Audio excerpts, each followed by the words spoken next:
Bonjour à toutes et à tous, bienvenue, c'est Smart Impact, l'émission de la transformation environnementale et sociétale de notre économie. Et voici le sommaire. Mon invité, c'est Charline Goutal, la fondatrice de The Human Hack, un média et un mouvement qui fait le lien entre santé, neurosciences et performance en entreprise et qui rejoint le label de l'entreprise biomimétique. Transition urbaine, c'est une nouvelle rubrique que l'on vous propose tous les mois dans Smart Impact avec Alexandre Herveau dans la perspective des élections municipales de mars prochain. On scrute une ville et une entreprise emblématique, direction Caen aujourd'hui avec les fontaines à eau de la marque Drop. Et puis dans Smart Ideas, notre rubrique Startup et Innovation, vous découvrirez le train qui veut concurrencer la SNCF avec ses TGV dans l'ouest de la France. Voilà pour les titres, on a 30 minutes pour les développer, c'est Smart Impact.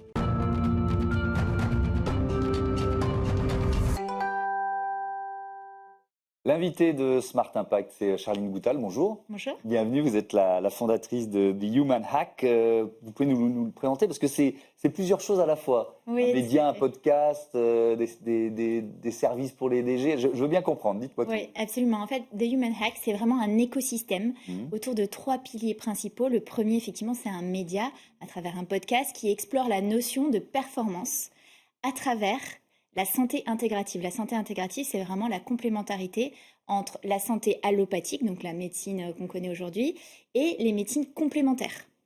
Et en fait, on voit comment on peut se régler sur une performance qui est plus en accord avec notre biologie. Et donc, on fait intervenir sur des problématiques très précises des chercheurs au CNRS, des neuroscientistes, des neurochirurgiens, des neurologues, des entrepreneurs dans les health tech, etc., afin de voir comment est-ce qu'on peut allier une performance optimale, atteindre le maximum de notre capacité cognitive avec notre biologie et notre bien-être, j'ai envie de dire notre mieux-être aujourd'hui. Ouais. Donc ça, c'est le premier pilier. Le deuxième pilier, c'est vraiment mes activités de conférencière en entreprise, mais aussi dans les salons, de coach. Enfin, alors attention, je ne suis pas certifiée coach, mais en fait, de par mon historique, donc j'ai 15 ans d'entrepreneuriat derrière moi, j'ai aussi occupé des postes au comité de direction de grands groupes et j'accompagne aujourd'hui des dirigeants dans cette démarche à travers des problématiques stratégiques tout en associant leur aspect santé. Alors ça, on y reviendra. La santé des dirigeants, on va y consacrer du temps. Il y a un troisième pilier. Voilà, le troisième pilier, c'est vraiment l'incubateur qui permet d'accompagner des entreprises qui souhaitent être dans une démarche biomimétique. Donc biomimétique, ça veut dire qu'ils s'inspirent du fonctionnement du vivant. Et donc à travers notre pôle d'experts qu'on a fait intervenir sur le média, qui va pouvoir les accompagner pour avoir une démarche organisationnelle en lien avec la biologie. Et vous avez créé un label de l'entreprise biomimétique, on verra tout à l'heure de quoi il s'agit, mais restons sur la santé des dirigeants avec peut-être le constat. Est-ce qu'ils vont bien, nos dirigeants et nos dirigeantes ? Eh bien, nos dirigeants, ils vont pas très très bien. Aujourd'hui, il y a un dirigeant sur 2 qui se dit ne pas se sentir en bonne santé. Oui. On parle de surcharge mentale. Exactement, c'est la surcharge mentale, c'est quand vraiment on reste dans son cérébral. Moi, j'aime bien dire quand je commence une conférence, en fait, on arrive au bureau, on gare son corps à l'entrée, et ensuite, on se déplace uniquement avec son cerveau, son encéphale. Et ça, c'est très mauvais pour la santé. On manque d'ancrage et du coup, effectivement, c'est une surchauffe totalement mentale et on s'en sort plus. On tombe en dépression ou bien on est tout le temps dans des conflits avec intérieur mais aussi extérieur, etc. Oui. Avec donc les caractérisations de cette surcharge mentale, ça peut aller jusqu'au burn-out, ça peut aller jusqu'à des conséquences assez lourdes pour l'entreprise, que ça touche des cadres dirigeants ou le DG.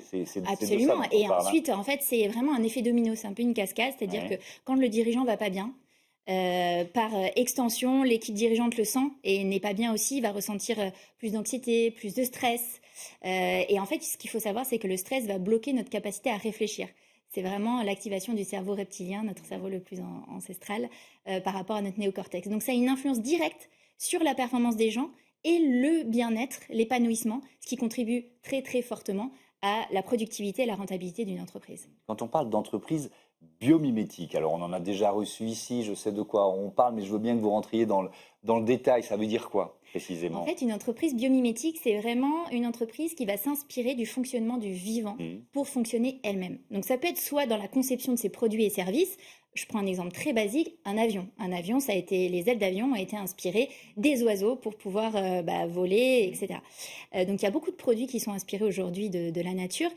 Aujourd'hui, moi, le label biomimétique, il n'est pas seulement sur la création des services et des produits, il est aussi sur l'organisation, le management. Comment est-ce que on peut s'inspirer du fonctionnement d'une cellule, puisqu'à l'intérieur d'une cellule, c'est vraiment comme une entreprise, comme une petite ville presque, un vrai, véritable écosystème. Comment est-ce qu'on peut s'inspirer de cet écosystème et le transposer dans notre organisation managériale? Donc dans l'organisation de l'entreprise et des managers au sein de l'entreprise. Alors là pour le coup, je suis très curieux de savoir ce qu'une cellule va nous apprendre.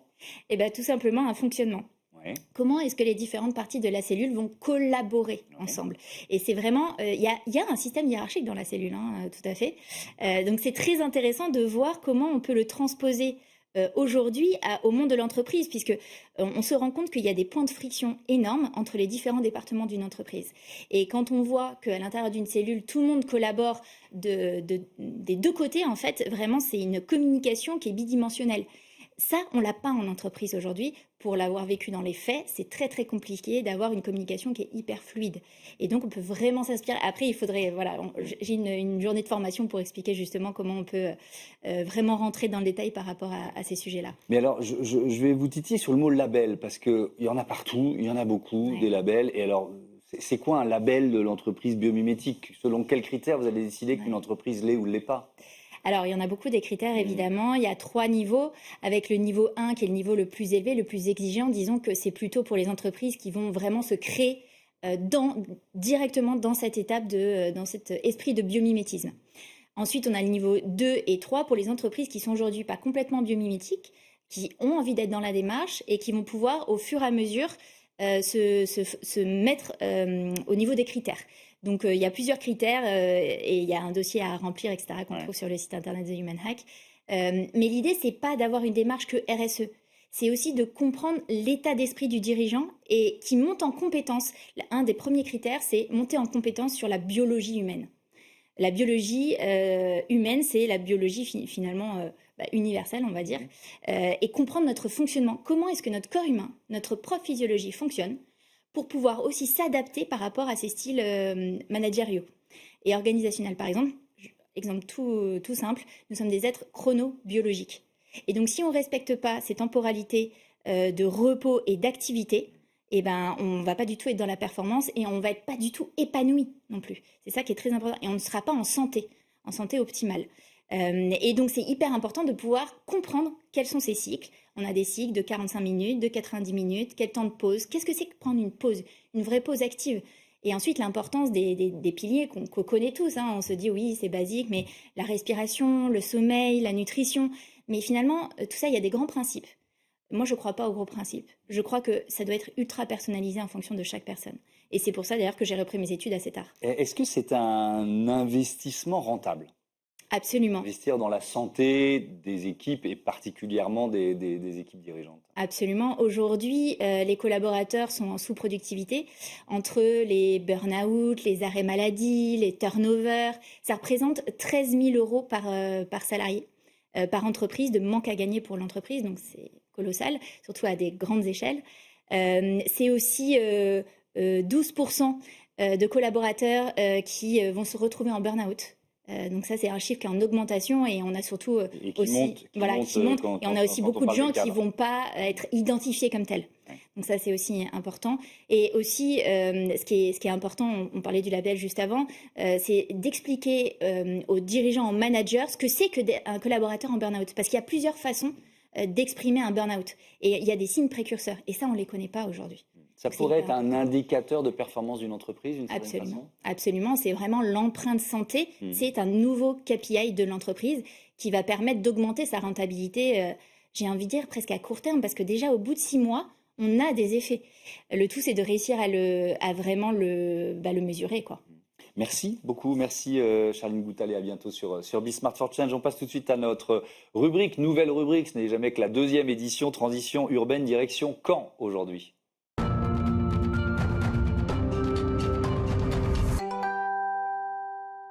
Transition urbaine, c'est une nouvelle rubrique qu'on vous propose tous les mois dans Smart Impact avec Alexandre Hervaux. Salut Alexandre. Bonjour Thomas. Bienvenue dans la perspective des élections municipales de mars prochain où on scrute une ville et une entreprise emblématique.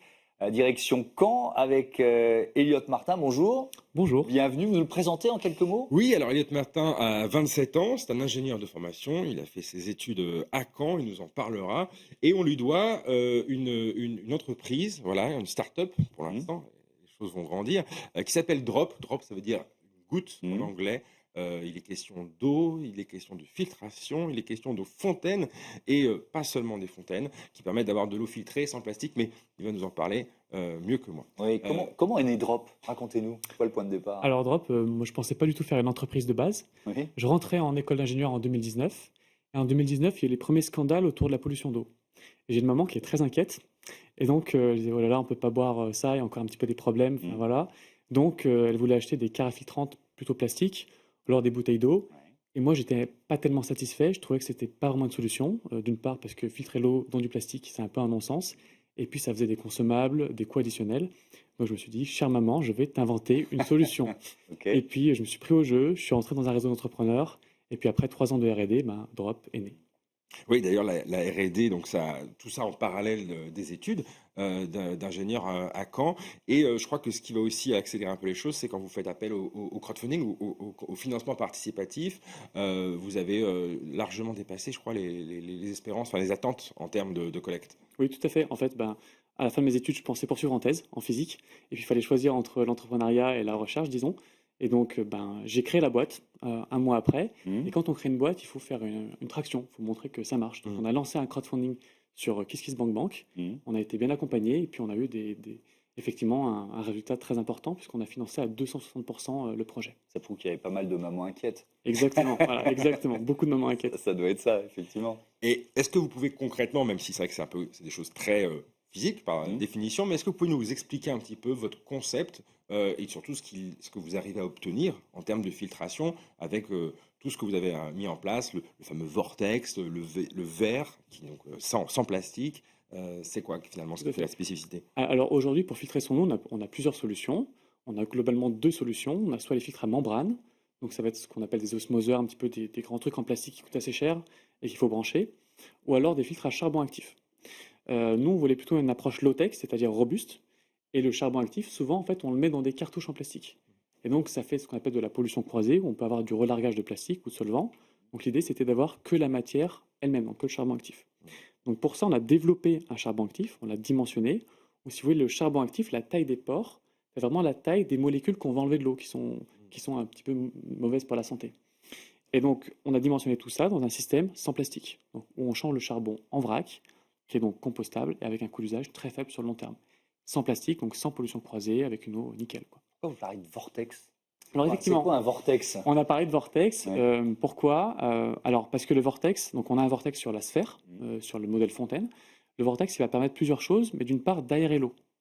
En fait, du vin finalement. Voilà, exactement, comme un aérateur à vin. Ça me parle, ça y est. On peut parler d'onologie, non pas d'onologie. Je ne sais pas si vous faites un petit peu de randonnée en montagne. Peut-être vous avez eu l'occasion de boire une eau de ruisseau. Elle est très très bonne, très légère, on la sent magnifique quelque part. Alors qu'une eau en bouteille de montagne, elle n'a pas du tout cet effet-là. C'est notamment dû à l'oxygénation de l'eau. Voilà. Et puis ça va permettre également de dégazer certains polluants, par exemple le chlore, le CVM, et puis d'autres choses. Et en termes de produits, pour l'instant, je dirais le produit phare, celui qu'on voit, c'est pas forcément le produit le plus accessible parce qu'il a un certain coût, plus de 300 €, c'est la fontaine. Mais je crois que vous avez il y a d'autres produits qui mettent à profit cette technologie. Alors effectivement, quand on parle d'accessibilité, ça dépend comment on regarde aussi. Donc on a un produit effectivement qui est plus cher qu'une carafe classique, effectivement, plus de 300 €, mais c'est un produit qui est 100% fait en France. C'est un produit qui n'a pas de cartouche, donc on a très peu de coûts d'usage. Et par rapport à de l'eau en bouteille ou une carafe filtrante classique, en fait, on amortit en 1 an ou 2 ans l'achat. Mais le charbon actif, on le change On le change tous les mois. Tous les mois, tous les mois, on peut le composter et c'est un sachet annuel. D'accord. En fait. Voilà. Effectivement, on a également des gourdes filtrantes et là, on projette un nouveau produit, donc qui sera un robinet filtrant. On va pouvoir brancher sur l'évier ou sous l'évier, toujours sans cartouche en plastique. Ouais, on y reviendra sur ce robinet filtrant. La fontaine, vous l'avez voulu un peu design aussi? Il faut que ce soit un bel objet qu'on installe dans notre cuisine ou chez nous ou dans notre bureau? En fait, je trouve que l'eau, c'est un peu magique quand même. Je ne sais pas vous, mais quand on voit toute cette matière un petit peu, c'est assez magique. Et donc, je voulais redonner cette magie à l'eau et donner une sorte de rituel. Parce que souvent, on est dans la vitesse. On oublie un petit peu ce qu'on fait et redonner ce temps pour soi. Et donc avoir un objet qui est très esthétique, qui met en valeur l'eau, qui met en valeur cette ressource, c'est très important. Puis d'autre part, ça va dans une maison, donc on a envie d'avoir quelque chose d'esthétique. Ouais, alors vous avez fait le choix d'être une entreprise de l'économie sociale et solidaire. Déjà, pourquoi? Et puis ensuite, qu'est-ce que ça a comme conséquences concrètes? Alors, moi j'utilise souvent deux mots-clés. On va parler de cohérence et de cohésion. La cohérence, par exemple, c'est de ne pas filtrer de l'eau avec du plastique. La cohésion, c'est de valoriser un savoir-faire territorial. Et donc, ça s'inscrit dans l'ESS. Donc, voilà, avoir une économie qui, on va dire, qui n'est pas mortifère, qui est pensée, qui est pensée pour durer sur le long terme. On va valoriser des maîtres verriers, donc un savoir-faire. On va travailler avec des laboratoires locaux. On va essayer d'organiser une chaîne en fait, sur le territoire en valorisant tout ça. Et puis également sur de l'insertion, puisqu'on travaille avec un ESAT qui nous permet d'assembler nos différents produits. Alors, on va parler de Caen. Bah quand oui, même. c'est un peu ce qui nous intéresse aujourd'hui. Cette rubrique, transition urbaine. son objectif, c'est aussi de parler d'une ville. Exactement, on parle d'un territoire à travers une de ces entreprises naissantes, phares. Là, vous êtes émergent, on va dire. Vous avez lancé Drop depuis quand? Pourquoi? Je pense qu'on peut, sans spoiler, c'est parce que vous avez fait vos études. Donc, au-delà de la question de la fondation sur place, peut-être pourquoi vous êtes allé étudier la physique et autres du côté de Caen. De Caen. Alors moi, je viens plutôt du sud de la France. Et c'était l'occasion également de voir l'air marin, on va dire, de voir un autre pays. J'étais pas tellement attiré par les grandes villes. Il faut savoir qu'à Caen, il y a notamment l'ENSI Caen, qui est un très beau centre de recherche, qui a une dynamique de recherche assez importante. On ne le sait pas forcément. On a par exemple le GANIL, qui est un des plus grands accélérateurs particules de France. Et donc, on a cette dynamique-là qui est très intéressante. À Caen également, donc on a ces bons laboratoires. En Normandie, c'est une des premières industries de France. Et puis, on a tout un réseau d'incubateurs. Il y a par exemple Normandie Incubation, qui est un des premiers incubateurs publics de France, donc qui a pu m'accompagner pour le projet. Voilà. Alors, vous faites partie de ces étudiants qui plébiscitent la ville de Caen. On a trouvé ce sondage, Alexandre, vous nous l'avez suggéré, c'est le magazine L'Étudiant en 2025 qui fait quoi? Un sondage annuel. Alors, Ouais. chaque année, l'étudiant sonde, et là, je crois que c'est sur 15 000 répondants à peu près. Hein, On est présent. Alors, vous êtes clairement la première des files universitaire de Normandie et au niveau national, dans le top 5, 5e place. Visiblement, ce qui fait son charme, c'est le côté taille humaine, la qualité de vie, effectivement, pas très loin de la mer, etc. Et je pense que vous êtes particulièrement bien placé pour nous en parler parce que vous n'avez pas fait que l'ENSI, que l'école d'ingénieurs à Caen, vous avez multiplié finalement un peu les formations. Tout à fait. J'ai eu la chance, en tout cas l'espoir, de faire un triple master. Donc voilà, j'ai fait l'école d'ingénieurs ENSI Caen. J'ai fait également un master recherche en physique nucléaire et également l'EM Normandie, donc une école de management qui me donne un aspect assez particulier sur différents domaines. Et donc, c'est plusieurs, effectivement, établissements de Caen que j'ai pu essayer. On a une très bonne formation en Normandie. Ouais, alors, il y a pas mal de questions liées, déjà, parce que vous nous avez décrit un peu cet écosystème. Mais alors, vous, pour créer Drop, comment vous en avez bénéficié? À quelles étapes et comment, finalement, cet écosystème de la ville de Caen vous a servi? Alors, effectivement, c'est une bonne question. Je pense qu'un projet entrepreneurial, c'est une maturité. Quelque chose qui se mature, vraiment. Donc, au début, comme je vous l'ai expliqué, je ne voulais pas forcément faire une entreprise. Je suis rentré dans le réseau Pépite, qui est un réseau national, donc Pépite France, et là, du coup, Pépite Normandie, pour parler d'entrepreneuriat. Parce que quand on est tout seul, on n'avance pas. Donc, je parlais avec des collègues, qu'on va dire étudiants, qui faisaient également des projets. On pouvait échanger. C'était intéressant, j'ai mis le doigt dans l'engrenage. Et ensuite, j'ai pris une césure pour monter en puissance sur le projet. J'ai gagné le prix Pépite en 2020, donc une sorte de prix d'innovation. Et puis ensuite, je suis rentré à Normandie Incubation, qui m'a permis d'être accompagné, de structurer le projet, d'avoir un retour d'expérience. Parce que quand on est entrepreneur, en fait, on n'a pas d'expérience. Donc, tout est une découverte. Normandie Incubation, arrêtez-moi si je me trompe, mais donc c'est basé dans plusieurs villes de Normandie, dont Caen. Donc vous êtes évidemment dans l'antenne caennaise et ils vous accompagnent en termes de locaux, etc. Donc il y a 3 pôles. Il y a le pôle de Caen, qui est le siège, le pôle de Rouen, et puis une antenne au Havre également. Et vous faites faire des économies aussi? De locaux, etc. Oui, au-delà des conseils, au-delà de l'environnement, le fait d'être entouré d'autres effectivement, startupeurs, etc. Beaucoup proposent ça. Alors déjà, c'est un incubateur public, donc il ne prend pas de part au capital. C'est quand même un avantage assez important. On a bien accompagné, on a des locaux gratuits.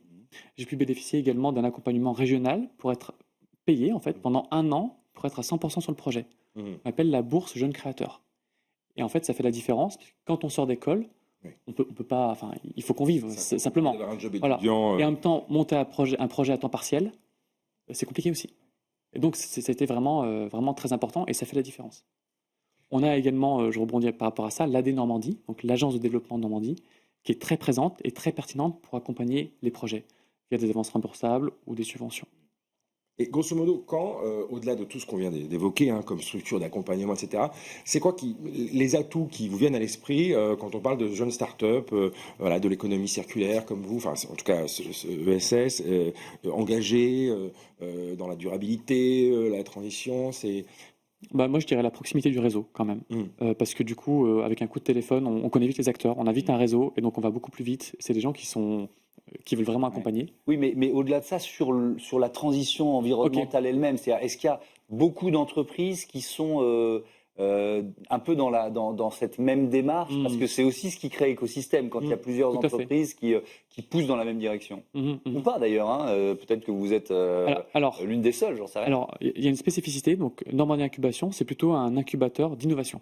Donc, D'accord. souvent, c'est des projets issus de la recherche. Donc, certains projets sont effectivement à impact, on peut dire RSE, ESS, mais pas tous. Et il y a un autre incubateur qui s'appelle l'Adresse, qui a le dispositif Catapulte, qui est spécialisé pour les projets à impact. Donc, eux, ils font que ça. Moi, j'étais pas là-bas, donc je connais pas tous les projets, mais j'ai pu travailler avec l'ADEME, notamment, avec le Dôme, qui est également un Fab Lab.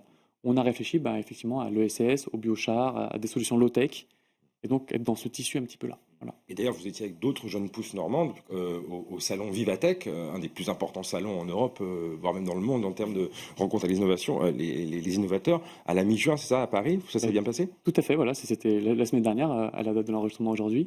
Effectivement, ça s'est très très bien passé, on a eu des très bons contacts, et puis on voit que la Normandie est très présente. Ouais. Qu'est-ce qu'on pourrait encore améliorer à Caen? Parce que là, on a dressé un tableau hyper laudateur. Qu'est-ce qui vous manque? La météo.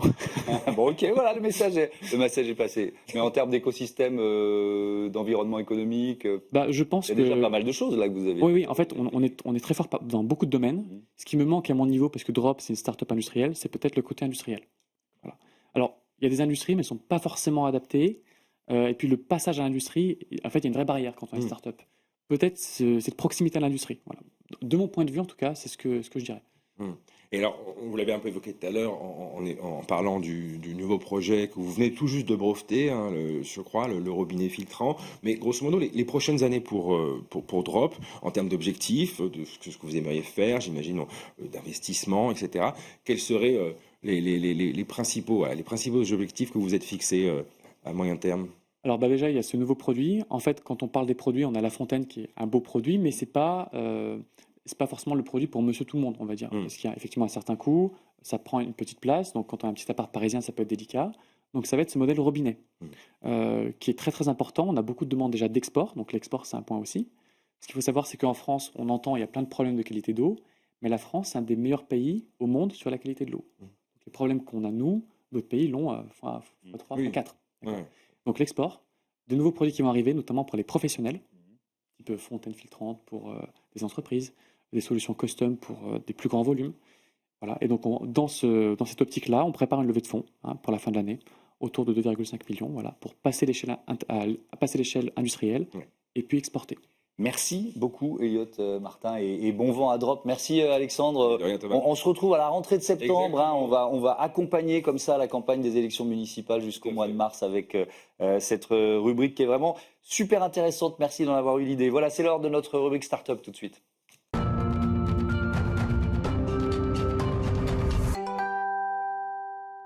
Smart Ideas avec Catherine Pinon-Lebars, bonjour. Bonjour. Vous êtes la directrice générale adjointe de la société Le Train. Vous voulez concurrencer la SNCF dans l'Ouest, c'est ça? Alors, on veut surtout compléter l'offre ferroviaire en France qui est aujourd'hui insuffisante. On le voit, les trains sont saturés. Certains trajets qui sont nécessaires aujourd'hui n'existent pas aujourd'hui en train, comme faire un Bordeaux-Nantes en grande vitesse en direct aujourd'hui, ça ne se fait pas. Vous passez par Paris et donc le train va lancer de nouvelles liaisons grande vitesse inédites en commençant par le Grand Ouest et donc compléter cette offre ferroviaire en France. On le sait aujourd'hui, le train est un mode de transport désirable, c'est un mode de transport décarboné. Les gens veulent voyager en train, il faut simplement leur offrir les options performantes qui vont leur permettre de délaisser leur voiture. Mais alors, vous serez quand même en concurrence frontale d'une certaine façon avec une offre SNCF, même si vous irez plus vite en ne repassant pas par Paris. Comment vous allez vous différencier? Eh bien, clairement, aujourd'hui, ce qu'on identifie dans les attentes des clients, c'est déjà bien sûr ce direct sans correspondance. Il est clé. Aujourd'hui, la rupture de charge qui est causée par le fait de de changer de train en gare à Paris est un vrai facteur d'inconfort et de stress pour les voyageurs. Donc ce direct est très important. Et par ailleurs, aujourd'hui, on le voit dans l'éventail de services qui est proposé dans les trains aujourd'hui, on n'est pas encore suffisamment centré sur le client. Et donc le train a une vraie approche servicielle, très customer-centric. C'est ce qu'on trouve dans les airlines, pas forcément les low-coasters, hein, mais en tout cas dans tous les autres secteurs qui se sont déjà en fait transformés. Et donc clairement une approche très digitale, très centrée sur le client, où on va personnaliser l'expérience client, on va apporter du support, de l'accompagnement et clairement du confort et de la performance. Ouais, alors, en préparant l'émission, je vois que l'idée, elle est lancée en 2019, donc on est 6 années plus tard. C'est compliqué de créer une nouvelle compagnie ferroviaire? C'est très long. Alors, si vous voulez, effectivement, 2019, c'était l'année qui a précédé l'ouverture officielle à la concurrence de la grande vitesse. Donc, c'était déjà l'étude de comment est-ce qu'on allait pouvoir, en fait, proposer des solutions avec ce nouveau cadre de marché qui s'ouvrait. Et effectivement, à partir de là, il faut faire des études de marché, identifier bien quelles sont les bonnes liaisons à proposer aux clients pour pouvoir booster ce report modal vers le train. Et derrière, en fait, monter un opérateur ferroviaire, c'est une opération qui est extrêmement lourde industriellement, capitalistiquement. On va acheter des trains qui valent grosso modo le prix d'un avion, avec une flotte d'une dizaine de trains pour pouvoir faire de la cadence et vraiment offrir la capacité qu'on veut offrir à nos clients. Et donc, parce que alors, je vais vous faire un aveu, j'étais à Angers ce week-end, je voulais aller à Bordeaux, évidemment, on me proposait de repasser par Paris, mais en réalité, j'y suis allé en voiture. On était 4 dans la voiture, donc on était bon en autopartage. Mais c'est pour quand les premières lignes là? Eh bien, écoutez, la clé pour démarrer, c'est prendre livraison de nos trains grande vitesse, qui sont des trains grande vitesse qui sont construits par l'industriel espagnol Talgo, qui est en train d'homologuer ce modèle de train pour le marché français. L'homologation d'un train, ça prend du temps, c'est assez lourd. On affinera le calendrier, mais globalement, aujourd'hui, on cible plutôt fin 2027, début 2028. Donc, ça vient vite malgré tout. Ça reste un petit peu loin, mais ça arrive vite. Ouais. Avec donc le choix d'un fournisseur, d'un constructeur de TGV. Oui. Pourquoi celui-là? Alors, clairement, on a fait un appel d'offres européen. On a consulté toutes les majors qui proposaient des trains grande vitesse pour circuler en France. Clairement, cet avril, c'est le modèle proposé par le fournisseur Talgo, était le train qui correspondait le mieux à l'expérience voyageur que l'on souhaitait proposer. Et une différence majeure par rapport à aujourd'hui, ce sont des trains d'un seul niveau. Vous n'avez pas d'escalier. Vous devez soulever vos bagages, les emmener avec vous. Vous n'avez pas de marche dans le train. Donc ma grand-mère, avec sa canne, une fois qu'elle est dans le train, elle va n'importe où sans se heurter à des difficultés. Donc pour nous, en termes d'inclusivité et d'accessibilité, c'était clé. Ce sont des trains qui sont spacieux, qui sont extrêmement confortables, qui sont de dernière génération. Et c'était vraiment important. Et dernier mot, il nous reste une trentaine de secondes. C'est peut-être trop tôt pour répondre, mais les tarifs, ça va être un enjeu important de savoir à quel niveau vous vous positionnez? Oui. L'enjeu clé pour les tarifs, c'est la lisibilité. Aujourd'hui, les consommateurs français ne savent pas combien leur billet de train va leur coûter. Ça va d'un facteur 1 à 10 en fonction de quand vous réservez, pour quel trajet, à quel moment de la semaine. Donc vraiment, cette lisibilité des prix, comprendre pourquoi les prix varient, que ce soit des variations raisonnables, qu'on ait un prix de référence auquel se rattacher et que ce soit vraiment pour une bonne valeur de service pour le client. Clairement, ce prix doit être adapté à la qualité de service que vous fournissez à vos clients. Merci beaucoup et à bientôt sur Be Smart for Change. Voilà, merci de votre fidélité. Je vais citer rapidement mon équipe, Alexis Mathieu, Marie Billa, Juliette Mulierina, qui produisent l'émission, Angèle Jean-Girard, le réalisateur, et Paul Sanchez, l'ingénieur du son. Salut.